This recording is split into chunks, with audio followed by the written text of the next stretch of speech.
여러분, 제목을 같이 또 따라해 보겠습니다. 사랑으로 살면 나도 살고 남도 산다.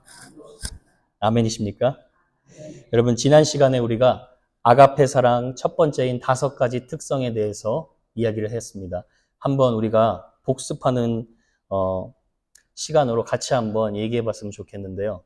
자, 첫 번째가 뭐였죠? 사랑은 뭐였죠? 사랑은 오래 참고, 그 다음 뭐죠? 사랑은 온유하고, 그 다음 시기하지 아니하고, 자랑하지 아니하고, 교만하지 아니하다. 여러분, 이 사랑장 끝날 때 다음 주까지 할 건데 여러분이 이 사랑장 외우실 수 있는 애가 있기를 바랍니다. 여기 사랑장을 보시면요. 15가지 동사 중에 사랑은 이러이러하지 아니하다라고 부정적 명령으로 기록된 것이 8개입니다. 여러분이 잘 한번 들어보세요. 사랑은 시기하지 아니하고 자랑하지 아니하고 교만하지 아니하고 무례히 행하지 아니하고 자기의 유익을 구하지 아니하고 성내지 아니하고 악한 것을 생각하지 아니하고 불의를 기뻐하지 아니하고. 자, 이것을 통해 우리가 한 가지 확실히 알 수 있는 것은 기독교에서 말하는 이 아가페 사랑은 철저히 타인 중심적인 사랑이라는 것입니다. 그리고 이 사랑을 실천하는 것이 결코 쉽지 않다는 것을 우리가 보게 됩니다. 그것이 지금 고린도 교회 안에 현실이었습니다. 학자들은 고린도 교회를 개척한 사도 바울이 고린도 교회 안에 너무나 사랑이 없어서 시끌벅적하니까 고린도 교회를 향하여서 사도 바울이 우울증이 걸릴 정도로 눈물을 흘리며 기도했다고 말하고 있습니다. 그 중에서도 사랑이 없었던 이유들을 지적하면서 유독 은사들 중에서 방언과 예언에 대해서 콕 집어서 이야기를 합니다. 그러니까 여러분 지금 방언하시는 분들 우리 교회에 손 들어보세요. 3분 정도 계시네요. 오늘 제가 여러분을 절대로 타겟해서 설교하는 것이 아닙니다. 제가 교리적인 부분을 다룰 테니까 여러분이 저를 믿고 잘 따라와 주시면 됩니다. 자, 먼저 1절이랑 2절을 한번 보세요. 1절, 2절 이렇게 나와 있죠. 내가 사람의 방언과 천사의 말을 할지라도 사랑이 없으면 소리나는 구리와 울리는 꽹과리가 되고 내가 예언하는 능력이 있어 모든 비밀과 모든 지식을 알고 또 산을 옮길 만한 모든 믿음이 있을지라도 사랑이 없으면 내가 아무것도 아니요 라고 얘기하죠. 자, 여러분 교회사, 교회 역사를 돌아보았을 때요. 교회가 사랑이 뛰어나서 교회가 사랑주의 운동이 너무나 많이 곳곳에서 일어나고 있어서 교회가 떠들썩했던 적은 한 번도 없습니다. 그런데 교회가 무분별한 은사주의 운동 때문에 떠들썩한 적이 지금도 있고 지금도 곳곳의 교회에 계속되고 있습니다. 최근 역사를 제가 들어서 예를 들어볼게요. 1980년대에 빈야두 운동이라고 해서 늦은 비 운동이라고 해서 존 윈버라는 목사님을 통하여서 캘리포니아에서 은사주의 운동이 시작됐습니다. 그리고 그 운동이 아주 활발하게 퍼지기 시작했는데 그 목사님이 강조했던 것이 뭐냐면 능력 전도입니다. 능력 전도는 뭐냐면 복음을 전할 때 하나님의 능력을, 기적을 체험하는 것, 그것을 강조해서 사람들로 하여금 예수님을 믿게 하자는 것을 강조했어요. 그래서 사람들이 실제로 이 목사님의 이 운동을 통하여서 많은 사람들이 예수님을 믿게 됐습니다. 그런데 이 목사님이 집회를 인도하는 과정 가운데 이상한 일들이 막 일어나기 시작합니다. 사람들이 몸을 바르바르 떨면서 경련을 일으키고 그리고 술 취한 듯한 행동과 몸부림을 보이기 시작하고 그리고 전혀 알아듣지는 못하는 말로 방언을 하는데 춤을 추면서 하나님을 예배하기 시작한 것입니다. 그런데 중요한 것은 여러분, 이런 이적들에 대해서 얘기했을 때 이것이 사탄이 주는 이적인지 아니면 하나님이 주시는 이적인지 성경적으로 잘 분별할 수 있어야 된다는 거예요. 이 목사님의 문제가 뭐였냐면 이 목사님이 이런 발언을 하셨어요. 여러분, 성경책을 경배하지 마십시오. 왜냐하면 성경을 절대 무오한 하나님의 말씀을 믿는 보수주의 신학자들과 목사님들이 지금 눈앞에 보이는 현상들이 성령의 역사가 아닐 수도 있다는 것을 우려해서 경고를 한 거예요. 그러니까 이 목사님이 기분이 나쁘셔서인지 이렇게 말씀을 하는 거예요. 성경책을 경배하지 마십시오. 저들이 경배하는 것은 성부 하나님, 성자 하나님, 성경 하나님입니다. 성령 하나님을 무시하고 있습니다. 이렇게 얘기를 했어요.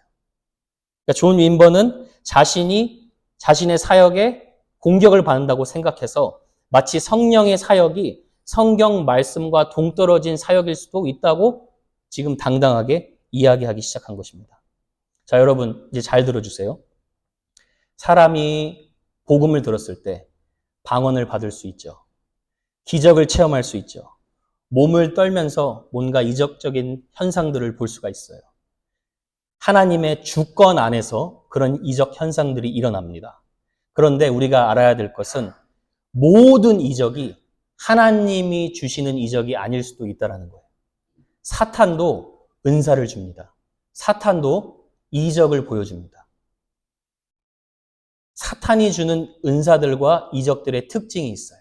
그게 뭐냐면 사탄이 주는 은사와 이적들의 특징은 예수 그리스도를 닮은 성숙한 인격과 사랑의 열매로 이어지지 않는다는 거예요.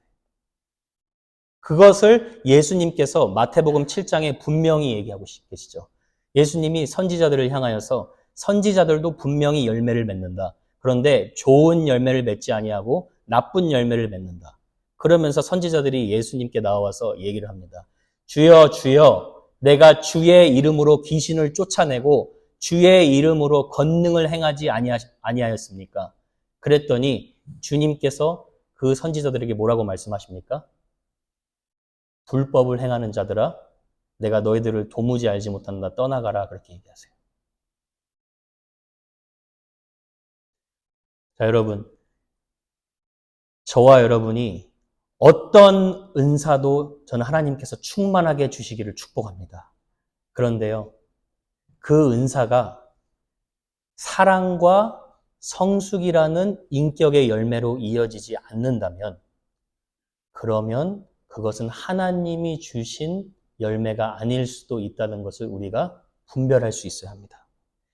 여러분, 우리가 보통 이렇게 얘기하잖아요. 성령님이 우리 가운데 일하여 주시옵소서. 그렇게 얘기할 때 요즘 여러분이 유튜브를 보거나 설교 말씀을 예를 들어 방송에서 나오는 설교 말씀을 들어봤을 때 이렇게 얘기하시는 분들이 많아요. 성령의 불 받아라 하면서 마이크를 후 이렇게 하시는 분들이 있죠. 들어보셨죠? 성령의 불 받아라 후. 그럴싸하죠. 여러분 성령님이 누구십니까? 성령님은 인격적인 하나님이세요. 성령님은 에너지가 아니에요. 그거는 성령님에 대한 신성 모독이에요. 성령님은 우리가 마음대로 좌지우지할 수 있는 분이 아닙니다. 성령님은 인격적인 하나님으로서 성령님이 하시는 분명한 일을 성경에 기록하고 있어요. 예수님이 요한복음 16장 13절에 보면 이렇게 기록하고 있습니다. 우리가 한번 같이 읽어볼까요? 시작. 그러나 진리의 성령이 오시면 그가 너희를 모든 진리 가운데로 인도하시리니. 자, 보세요. 그가 누구입니까? 성령, 인격적인 분이에요. 그가 스스로 말하지 아니하고 어떻게 합니까? 들은 것을 말한다. 누구에게 들은 것을요? 하나님 아버지께, 예수 그리스도께 들은 것을 말한다는 거예요. 자, 보세요. 장래일을 너희에게 알리시리라. 자, 장래일은 미래를 예언하는 점쟁이의 예언을 말하는 게 아니라 바로 다음 절 보여주세요. 14절 같이 읽어볼게요. 시작. 그가 내 영광을 나타내리니 내 것을 가지고 너희에게 알리시겠습니다. 성령님의 주된 사역은 그리스도를 영화롭게 한다는 거예요. 그러니까 성령님은 기적과 환상을 막 보여줘서 자신이 주목받는 분이 아니라 배후에서 일하시면서 그리스도를 영화롭게 하신 분이라는 거예요. 그러니까 요한복음 16장 8절에도 그런 말씀이 있죠. 진리의 영이 오시면 그가 죄에 대하여, 의에 대하여, 심판에 대하여 책망하리라. 죄에 대하여 죄인들을 죄를 깨닫게 하고 그리고 의의 길로 돌이키게 하고 그리고 심판에 대하여 세상의 패턴을 따라가지 않고 하나님의 뜻대로 순종할 수 있도록 진리 가운데 인도하시는 보혜사라는 거예요. 그러니까 여러분이 성령님에 대한 분명한 이해를 오늘 가지시길 바랍니다. 그래서 여러분 조나단 에드워드라는 신학자, 목회자 이분이 성령 사역의 5가지 특징을 이렇게 말씀하셨어요. 그냥 한번 들어보세요. 성령 사역은 그리스도를 높이는 것이다. 두 번째, 성령 사역은 어둠의 왕국을 공격한다. 복음이 선포되고 복음으로 사람이 변화되니까 사탄의 권세가 무너뜨려지는 거죠. 세 번째는 성령 사역은 성경을 높인다. 네 번째, 성령 사역은 건전한 교리를 통해서 우리의 정신을 강하게 세워준다. 다섯 번째, 마지막 잘 들어보세요. 성령 사역은 하나님과 사람들에 대한 사랑을 쏟아붓는다. 사탄은요, 이 5가지 특징 빼고 이적들과 현상들에만 집착하게 만들 수 있다는 거예요.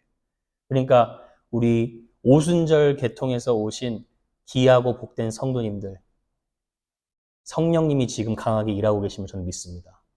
그런데 여러분이 진리의 영이신 성령께서 여러분을 예수 그리스도께로 계속 인도하시는 그런 은혜를 충만하게 받기를 축복합니다. 마지막 때에 저와 여러분이 그런 미혹의 영과 사탄의 공격, 잘못된 것을 잘 분별할 수 있기를 바랍니다. 자, 두 번째는요, 이제 사도 바울이 방언에 대해서 많이 얘기를 하죠. 제가 이 부분도 성경에 써 있는 것이기 때문에 다룰 수밖에 없습니다. 자, 여러분 신약 성경에 보면 방언을 가장 처음으로 선물 받은 교회가 어떤 교회입니까? 사도행전 2장의 예루살렘 교회입니다. 그렇죠? 오순절 날이 임했을 때 성령이 각 사람에게 충만하게 임했죠. 그때 성령님을 받자마자 성경에 보면 이렇게 나와 있어요. 2장 4절에 사도행전 그들이 다 성령의 충만함을 받고 성령이 말하게 하심을 따라 다른 언어들로 말하기 시작하느니라.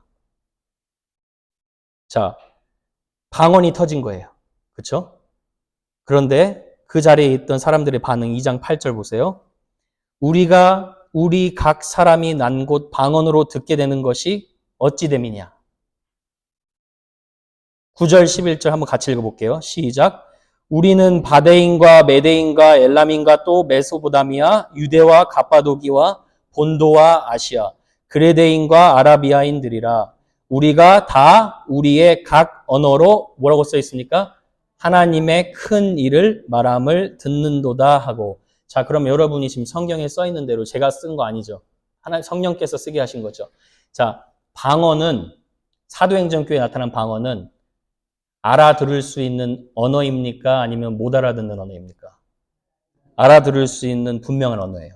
자, 이렇게 써 있어요. 자, 하나님이 예루살렘 교회에게 방언을 주신 가장 주된 목적은 복음 전파, 복음을 증거하기 위해 주셨다는 거예요. 그렇죠? 자, 계속 따라와 주셔야 됩니다. 사도행전에 나오는 방언이라는 말, 방언으로 말했다. 방언이란 말은 글로사라는 말인데 외국어라는 말이에요. 그러니까 지금 여기 보면 사도행전에서 말하는 성경적 방언의 정의는 각 언어로 하나님의 큰 일을 말하는 거예요. 동의가 되십니까, 여러분? 동의가 되시죠? 10개, 15개에 넘는 지역과 나라들이 각자의 모국어로 성령께서 일하셔서 복음을 듣게 하신 거예요. 그게 사도행전에 처음 나타난 방언입니다. 자, 그러면 고린도 교회의 방언으로 한번 가볼게요. 여러분이 성경을 가지고 있으시면 14장, 고린도전서 14장을 한번 펴보세요.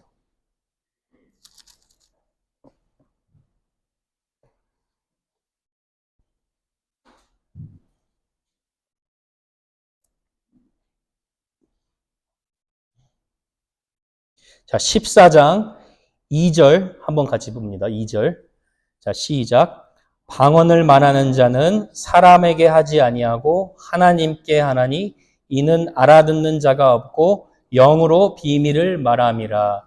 자, 여러분 지금 여기서 방언을 하는데 이 방언하는 자가 사람에게 말합니까? 하나님에게 말하고 있습니까? 그리고 사도 바울이 뭐라고 얘기를 합니까? 영의 비밀을 말한다고 합니다. 그러면 여기서 말하는 방언은 사람에게 말하는 게 아니라 하나님께 내가 내 영으로 말한다는 거예요. 그렇죠? 자, 여기서 이제 신학적으로 두 갈래로 갈라집니다. 제가 설명해 드려야 될 것 같아요. 이 부분 중요한 부분이라서. 첫 번째는 요즘 여러분이 하는, 요즘 현대 성도들이 하는 전혀 알아듣지 못하는 외국어가 아닌 하나님께 말하는 영의 비밀의 언어라는 거예요. 그것이 첫 번째 사이드에서 믿는 오순절 계통에 있는 모든 성도님들이 믿는 방언이에요. 그렇죠? 제가 방언을 안 받아서 진짜 몰라요. 어떻게 하는지. 아싸라바라 랄랄라 뭐 하는데 저는 그게 뭐 별거 다 들어봤어요. 그거 말고 뭐 다르게도 하시고 어쨌든 제가 하는 게 아니라 성령님이 여러분의 영에서 in the spirit이라고 나와요. 때로는 말할 수 없는 탄식으로 여러분이 기도를 잘 못해도 성령님이 뜨겁게 여러분을 기도하게 하신다는 거예요. 그렇죠? 맞죠? 기도를 못하시는 분은 성령님이 일하셔서 뜨겁게 기도하게 하셔서 이 사람이 기도하는데 계속 하나님 이 문제를 해결해 주십시오. 해결해 주십시오 하는데 성령님이 마음속에서 탄식해서 기도하는 거예요. 아니야, 너는 예수 더 잘 믿어야 돼. 아니야, 너는 예수님께 더 가까이 가야 돼. 성령님이 대신 여러분 영 안에서 같이 기도해 주시는 거예요. 저는 이거에 대해서 전혀 의심하지 않아요. 그런데 한 가지 조금 우리가 애매모호한 것은 사도 바울이 여기서 말하는 그 방언이 똑같이 사도행전에서 말하는 외국어라는 단어를 사용했다는 거예요. 그리고 방언하는 자는 한 번에 다 방언하는 게 아니라 몇 사람이 하고 방언할 때는 반드시 통역하는 자를 두어야 된다고 얘기를 하고 있어요. 그러면 여러분 통역을 우리가 왜 합니까? 언어에 뜻이 있고 의미가 있기 때문에 통역을 하는 거예요. 자, 그래서 이쪽 사이드는 요즘 현대 사람들이 하는 그런 방언은 존재하지 않는다라고 얘기를 해요. 자, 사도 바울의 그럼 저는 어떤 사이드를 믿고 있을까요? 저는 두 쪽 사이드 다 안 믿어요. 저는 어떤 사이드를 믿냐면 사도 바울을 믿어요. 사도 바울이 고린도전서 14장에서 얘기하는 방언은 외국어이다. 아니다. 방언은 하늘의 영의 언어이다. 이것을 중심으로 사도 바울이 얘기하고 있지 않다는 거예요. 사도 바울이 이 방언을 얘기하는 요점이 무엇인지 고린도전서 14장 12절을 한번 보세요. 12절을 보면 한번 같이 읽어볼게요. 자, 시작. 그러므로 너희도 영적인 것을 사모하는 자인즉 교회의 덕을 세우기 위하여 그것이 풍성하기를 구하라. 자, 어떤 은사를 주셨던 간에 방언이든 어떤 은사든 그 은사는 나의 유익이 아니라 공동체의 유익을 위해서 사용하라는 거예요. 그게 목적이에요. 그게 은사를 주신 목적이라고 지금 사도 바울이 얘기하는 거예요. 자, 사도 바울은 이렇게도 얘기를 해요. 방언 대신 차라리 예언을 하길 원한다 얘기를 해요. 근데 예언은요, 여러분, 오늘날의 예언에 대해서도 너무나 많은 오해가 있어요. 예언은 제가 아까 말씀드렸던 것처럼 어떤 목사님이 혹은 어떤 자칭 사도라고 하는 분들이 내가 하나님의 말씀을 예언합니다 하면서 미래에 대해서 이런 일이 일어날 것입니다 라고 점치는 예언을 말하는 게 아니에요. 여기 고린도 교회에서 예언을 하나님이 주신 이유가 분명하게 있습니다. 그 이유가 무엇일까요? 여러분, 고린도 전서가 쓰여지는 당시에는 신약 성경의 말씀 대부분이 완성되지 않았어요. 그렇죠? 그러니까 고린도전서 공동체 모든 사람들이 새로운 하나님의 계시의 말씀이 필요했기 때문에 모든 공동체가 들을 수 있도록 성경의 지식이 있는 몇몇의 사람들에게 예언하는 은사를 주신 거예요. 그래서 고린도전서 14장을 여러분이 자세히 읽어보시면 예언하는 자는 또 자기가 예언받았다고 감정과 느낌대로 이렇게 막 얘기하지 않고 한 사람 한 사람씩 예언하게 바울이 질서 정연하게 하라 그래요. 그리고 또 있어요. 예언하는 사람은 예언하는 사람들끼리 서로 제재를 받는다라고 분명히 얘기해요. 그 말은 무엇이냐면 예언을 했을 때 이게 정말 하나님의 계시의 말씀과 모순된 것이 없는지 서로 확인한다는 거예요. 자, 여러분. 그래서 14장 한번 31절 보세요. 다 같이 한번 읽어볼게요. 자, 시작. 너희는 다 모든 사람으로 배우게 하고 모든 사람으로 권면을 받게 하기 위하여 하나씩 하나씩 예언할 수 있느니라. 여러분, 누가 예언을 했을 때 여기서 모든 사람이 들어야 한다는 거예요. 모든 사람이 배워야 한다는 거예요. 왜냐하면 그 말씀은 성경에서 여호와께서 말씀하여 이르시되 Thus says the Lord, 그 말씀의 건의와 동일하기 때문에 모든 사람이 꼭 들어야 된다는 거예요. 그런데 여러분, 요즘에 제가 이렇게 예를 한번 들어볼게요. 제가 목사입니다. 근데 여러분한테 가서 예를 들어 우리 최영훈 성도님이 여기 계신데 너무 멋지셔서 제가 딱 쳐다보게 됐어요. 가서 제가 얘기를 합니다. 성도님, 제가 어제 환상을 보고 예언을 하나님께서 주셨어요. 성도님이 우리 교회에 다니시는데 하나님께서 계속 잘 일을 하고 계시는데 성도님이 다니시는 그 직장 당장 그만두시고 하루에 2시간씩 기도하시고 1시간씩 말씀 보시면 하나님께서 성도님의 삶을 다 채울 것이에요. 자, 이렇게 제가 예언합니다. 제가 목사로 대표해서 말씀드리는 겁니다. 그러면 우리 최영훈 성도님 이거 믿으셔야 합니까? 안 믿으셔야 합니까? 그렇죠?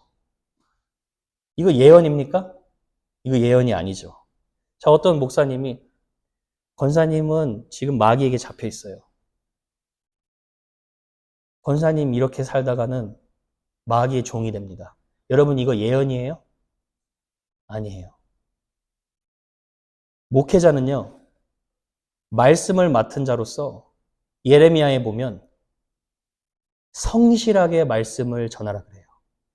옳게 분변하여서 하나님 앞에 사람 앞에 자신을 부끄러움 없는 일꾼으로 인정받기를 힘쓰라고 얘기를 해요.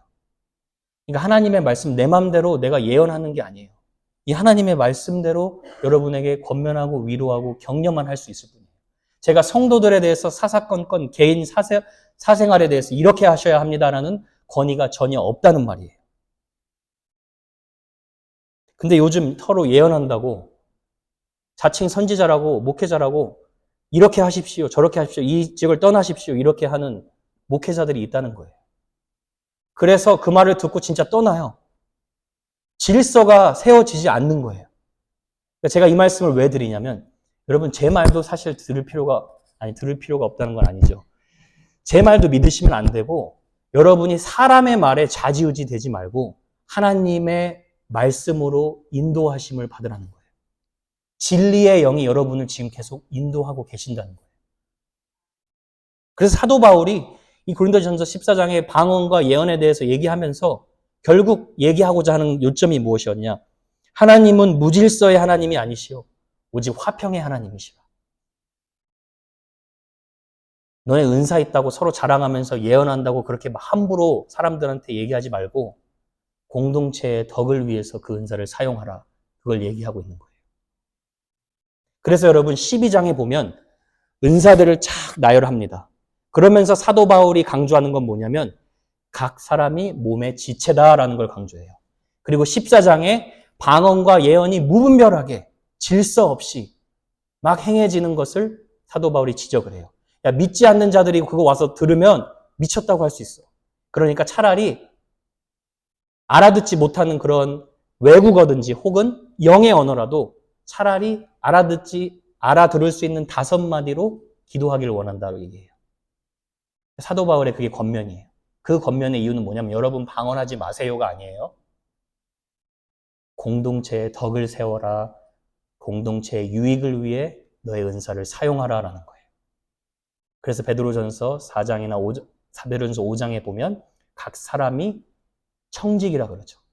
은사를 받은 대로 서로 봉사하라 그렇게 얘기해요. 제가 여러분 이 관점을 통해서 여러분에게 강조하고 싶은 점은 내 은사가 나를 과시하고 나를 자랑하는 것이 아니라 다른 사람을 세워주고 공동체의 덕을 위해서 사용되고 있는가 그걸 우리가 한번 분별할 수 있어야 된다는 거죠. 그리고 나는 여러분 중에 이런 분들이 있을 거예요. 나는 은사가 뭔지 도저히 모릅니다. 그러면 그 이유가 있어요. 이유가 뭐냐면 여러분이 다른 사람을 섬겨봤던 적이 없어서 그래요. 다른 사람을 섬기다 보면 여러분의 은사를 하나님이 무엇인지 분명하게 알려주실 줄로 믿습니다. 그리고 공동체 교회 건강하게 세워가실 줄 믿습니다. 우리 방언하시는 성도님들 방언하셔도 됩니다. 방언하셔도 됩니다. 정말입니다. 그런데요, 공동체의 덕을 세우기 위해 여러분이 성숙의 열매, 사랑의 열매로 이어지시면 됩니다. 저는 성령님이 그렇게 인도하실 줄 믿습니다. 자, 마지막으로 사도 바울이 그래서 13장에 사랑에 대해서 이 모든 것을 사랑으로 해결할 수 있다고 얘기를 합니다. 그래서 오늘은 제가 5절만 한번 살펴보도록 하는데요. 5절을 살펴보면 이 사랑의 특징들이 전부 다 절제와 관련이 있어요. 나를 절제하는 것과. 첫 번째는 사랑은 무례히 행하지 아니하고 라고 나오죠. 무례히 행치 아니하다는 것은 앞서 교만하지 아니한 것과 연관이 있어요. 교만한 사람은 고린도 교회 안에서도 자기 스스로 자기가 영적으로 우월하다고 생각을 했기 때문에 그것이 사랑 없는 결과로 나타났고 그래서 다른 사람에게 무례히 행한다는 거예요.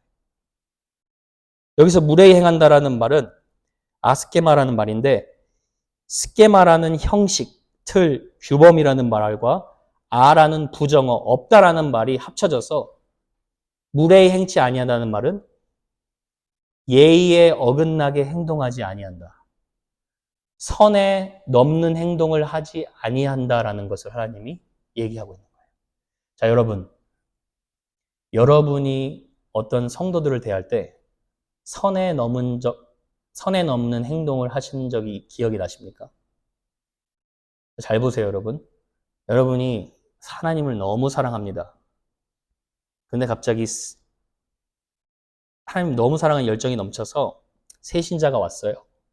새신자가 왔는데 새신자가 이번 주 망했다고 믿음대로 살지도 못했어요. 이렇게 얘기를 합니다. 근데 여러분이 가서 얘기하는 그런 말 하시면 안 된다고. 하루에 성경 5장씩 읽고 기도 1시간 30분씩 꼭 하시고 그렇게 말하면 마귀한테 속는 거예요. 근데 이제 듣는 새신자 입장이 다 맞는 말이죠. 듣는 사람이 이 집사님하고는 참 얘기하기 싫다. 이야기를 못하겠다. 그러면 여러분 무례히 행한 거예요. 선을 넘은 거예요. 사랑은 무례히 행치 아니하다는 거예요. 자, 가족 관계일수록 친구끼리 혹은 남편끼리 남편끼리가 아니죠. 큰일 날 뻔했네요. 남편과 부부 사이에서 우리는 더 편안하게 대하는 경우가 많죠. 그래서 더 무례히 행하는 경우가 더 많아요. 그래서 저도 보면 가족들한테 참 잘 못 대하는 것 같아요. 그래서 좀 이제 이번 한 해는 연습을 하려고 그래요. 어떤 연습을 하려고 그러냐면 좀 우리 와이프한테도 그렇고 우리 부모님한테도 그렇고 전부 다 존댓말로 하면은 그래도 예의와 선을 지킬 수 있을 것 같아요. 근데 여러분, 사랑은요, 먼 사람이든 잘 모르는 사람이든 가까이 있는 사람이든 예의를 지키는 거예요. 선을 지키는 거예요. 그냥 아무한테나 가서 반말 착착하고 그런 게 아니라 존댓말하고 선을 지키는 거예요. 그리스도인들은 가장 예의범절이 바른 사람들이에요. 왜 그러냐? 예수님이 여러분을 그렇게 소중히 여겨주세요. 예수님이 여러분을 그렇게 정중히 대해주세요. 여러분 요한계시록 3장에 보면 라오디게아 교회를 책망하십니다. 예수님이. 너는 뜨겁지도 않고 차갑지도 않고 미지근한 믿음을 갖고 있다. 근데 그 책망의 목적이 아니라 사랑에서 책망하신 거예요. 그러면서 예수님이 하신 말씀이 뭐냐면 내가 문 밖에서 서서 뭐라 그래요? 두드리고 있다 그래요. 그러니까 예수님은요 막 여러분에 찾아와서 여러분 마음 함부로 문 열고 막 억지로 몰아설 수 있는 분이 아니라 여러분을 정중하고 사랑스럽게 대해주십니다. 너 힘들었니? 그런데 이제는 너 마음의 문 열어야지 내가 거기 들어가서 더불어 먹고 너도 나로 더불어 먹고 살아날 수 있다. 예수님 말씀하세요. 톡 노크하는 거예요. 예수님은 정중하게 대해주세요. 그러니까 저와 여러분이 그렇게 예수님이 우리를 대해주듯이 다른 사람에 대해서 정중하게 인격적으로 대해줄 수 있어야겠죠. 디모데후서 1장 7절 한번 보세요. 같이 읽어볼게요. 시작. 하나님이 우리에게 주신 것은 두려워하는 마음이 아니요 오직 능력과 사랑과 절제하는 마음이니. 잘 보세요, 여러분. 사랑과 능력과 절제하는 마음이 함께 간다는 거예요. 여러분이 이렇게 어떤 사람이든 존귀하게 여기는 예의를 갖춘 성숙한 그리스도인이 되시기를 축복합니다. 두 번째는 사랑은 자기의 유익을 구하지 아니하고 라고 나와요. 이 말은 이기적이지 않다는 말이에요. 직역하면 자신의 것을 추구하지 않는다는 거예요. 보통 이제 미성숙한 어린아이들이 내 기분, 내 감정, 내 거를 건들면 쉽게 분노하고 화를 표출하죠. 사랑은 그런 게 아니라 이타적이고 희생적이고 남을 배려한다는 거예요. 남을 존중한다는 거예요. 제가 신학교 다닐 때 신학교 교수님들이 계속 저에게 목회 그 클래스 시간에 계속 말씀하신 게 있었어요. 그게 뭐냐면 지금까지도 그 조언이 저를 지금 붙들고 가고 있어요. 그 조언이 뭐냐면 영어로 이런 말을 하셨어요. Do not think yourself too seriously. Do not think yourself too seriously. 네 자신에게 너무 심각하게 비중을 두지 말라는 거예요. 주인공은 하나님이시라는 거예요. 성경에서 보면 사울이라는 인물이 자기에게 집착했던 인물이에요. 그래서 어떤 혹자는 사울이 터널 비전을 가지고 있었다라고 얘기를 해요. 말 그대로 바깥 세상은 보이지 않고 자기만의 세상에 갇혀서 살고 있었다는 거예요. 그렇게 될 경우에는 여러분이 혹은 어떤 사람이 자기에게 너무 집착하는 경우에는 상대방을 바라볼 때 상대방의 장점을 보지 못하고 약점만 왜곡돼서 보게 되는 거예요. 왜냐하면 나 중심적으로만 생각하는 것이기 때문에. 그래서 저와 여러분이 한 해 이 순종의 훈련을 해야 돼요. 지금 여러분 옆에 앉아있는 형제 자매와 여러분 가정에 있는 남편과 아내와 자녀들의 장점을 보고 그 장점을 축복해주는 언어의 습관을 맺어야 되는 거예요. 만약에 내 유익을 구하면서만 살아간다면요. 직장 동료가 동료로 보이지 않고 나를 괴롭히는 사람으로 보여요. 직장 상사가 상사로 보이지 않고 이 사람은 나를 괴롭히는 자로만 보여요. 왜냐? 나 자신의 유익만을 생각하기 때문에. 사울이 그랬다는 거예요. 자신의 왕국, 자신의 야망만 생각하니까 어린 다윗 왕을 보면서 동역자가 아니라 죽여야 할 적으로 보는 거예요. 근데 하나님의 사람은 그렇지 않다는 거예요. 하나님의 사람은 나의 유익을 위해 살아가지 않고 예수님이 자기의 전부를 드린 것처럼 타인의 행복을 위해서 살아갈 수 있다는 거예요. 그래서 여러분 요한복음 6장 38절에 예수님이 이런 말씀하셨죠. 내가 하늘에서 내려온 것은 내 뜻을 행하려 함이 아니요 나를 보내신 이의 뜻을 행하려 함이니라. 이것을 예수님께서 자기 자신을 배신하고 자기 자신에게 침을 뱉고 등을 돌린 죄인들을 용서하고 그 죄인들의 행복을 위해서 그렇게 평생을 섬김의 종으로 살아왔다는 거예요. 누군가를 사랑한다는 것이 여러분 그런 거예요. 여러분의 유익을 내려놓고 사실 상처받는 거예요. 여러분의 유익을 내려놓고 사실 희생적으로 사랑하는 거예요.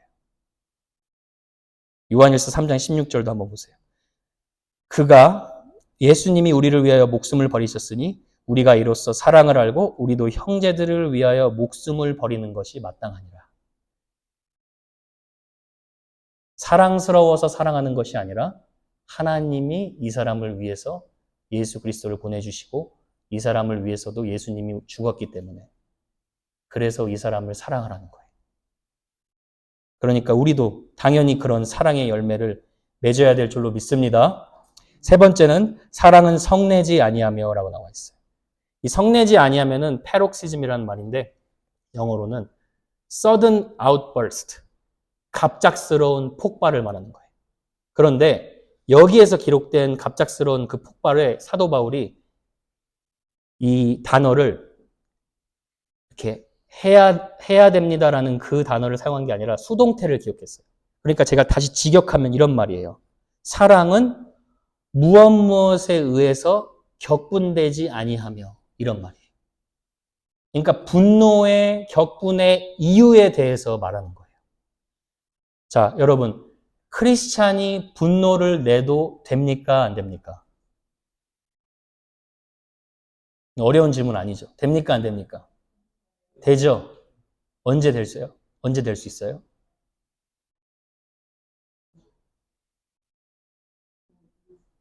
하나님의 영광이 가려지면 거룩한 분노를 낼 수 있어요.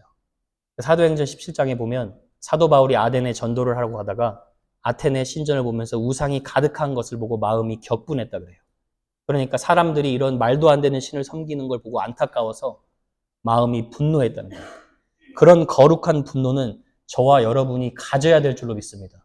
그런데 여기서 사도 바울이 분을 내지 말라라고 얘기할 때는 이렇게 여러분에게 묻는 거예요. 여러분, 최근에 여러분이 갑작스럽게 폭발했습니까? 갑작스럽게 말과 행동이 컨트롤되지 않고 나왔습니까? 그러면 무슨 이유로 그런 분노를 냈습니까? 그걸 물어보는 거예요. 그게 진리에 관련된 것입니까? 아니면은 여러분의 유익을 누가 침해했다거나 여러분의 심기를 건드려서 분노를 낸 것입니까? 그 분노의 이유에 대해서 말하는 거예요. 사도 바울이 말하는 거는 하나님의 사람은 하나님 나라를 위해서 분노할 수 있지만 내 자신의 유익을 위해서 분노하는 존재가 아니라는 거예요. 그거를 지금 사도 바울이 강조하는 거라고 우리가 볼 수가 있습니다. 자, 여러분, 저는요, 우리 교회에 누가 들어와서 이단 사설을 퍼뜨리며 성도가 어떤 성도에게 상처를 줬습니까? 그럼 저는 격분할 것 같아요. 저는 그 성도님 찾아가서 그렇게 하지 말라고 책망하고 사랑하라고 얘기할 것 같아요. 최근에 어떤 일이 있었냐면 어떤 교회에 개척할 때부터 어떤 사람이 잠입했는데 그 사람이 10년 후에 신천지였다는 게 발견이 됐대요. 그런 일에는 저와 여러분이 서로 격분해야 돼요. 그 사람도 물론 살려야 되지만 진리에 관한 일에선 저와 여러분이 의분을 가지시기를 바랍니다. 그런데 나의 유익 때문에, 그렇죠? 나 기분 좀 건드렸다고, 나 자존심 좀 상하게 했다고, 내 기준에 맞지 않았다고, 그것 때문에 분노하는 일은 없기를 바랍니다. 사도 바울이 그걸 얘기하는 거예요. 너네는 하나님의 자녀로서 분노의 이유가 달라졌다. 그거를 얘기하는 것입니다. 자, 마지막으로는 사랑은 악한 것을 생각하지 아니한다. 영어로는 it does not keep the record of wrong 이렇게 돼 있어요. 그러니까 누가 남에게 악행을 한 것에 대해서 기억하고 나중에 그걸 꺼내가지고 공격하듯이 당신 지난번에 나한테 이렇게 했잖아. 그렇게 기억하는 것이 아니라 그것을 용서하고 잊어버리는 것을 얘기하는 거예요. 앙심을 품고 살아가지 않는다는 것을 얘기를 하는 것입니다.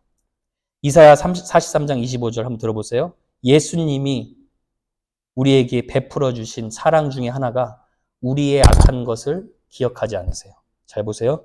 나는 나를 위하여 내 허물을 도말하는 자니 내 죄를 기억하지 아니하리라. 영어로 이렇게 나와 있어요. I am he who blots out your transgressions. For my own sake, I will not remember your sins. 하나님이 우리의 죄악을 기억하지 아니하신다는 거예요. 여러분은 선으로 악을 이기실 수 있기를 바랍니다. 그런 자는요, 상처를 받으면 받을수록 사실 하나님의 사랑 더 체험하는 자들이에요. 자, 말씀을 맺겠습니다. 오늘 5절에 나오는 사랑은 이기적인 사랑과는 정반대되는 타인 중심의 사랑, 하나님 사랑에 대해서 다루고 있습니다. 우리 힘으로 이런 사랑을 하기가 도저히 불가능합니다. 로마서 5장 5절에 그래서 이런 말씀이 있어요. 소망이 우리를 부끄럽게 하지 아니함은 우리에게 주신 성령으로 말미암아 하나님의 사랑이 우리 마음에 부음받았다. 성령으로 말미암아 하나님의 아가페 사랑, 그리스도의 사랑이 여러분 마음 가운데 여러분이 예수 믿는 순간 부어졌다는 것입니다. 그러니까 그 사랑으로 여러분이 다른 사람을 실제로 이렇게 사랑은 무례히 행하지 아니하고 성내지 아니하고 악한 것을 생각하지 아니하고 이 사랑을 실제로 성령님께서 여러분 가운데 실천하게 하신다는 것입니다. 근데 여러분이 이렇게 생각할 수 있어요. 이런 사랑을 실천할 때 억울하다고 생각할 수 있고 또 나만 손해본다고 생각할 수가 있어요. 그리고 이런 사랑을 실천하면요. 마치 내 것 다 잃어버린 것 같은 그런 억울한 느낌이 들을 때가 있어요. 왜냐하면 이런 사랑을 실천하는 것은 자기를 부인하고 십자가를 지는 일이기 때문이에요.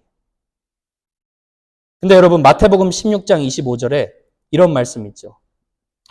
누구든지 제 목숨을 구원하고자 하면 잃을 것이요. 이 말은 어떤 뜻이냐면요.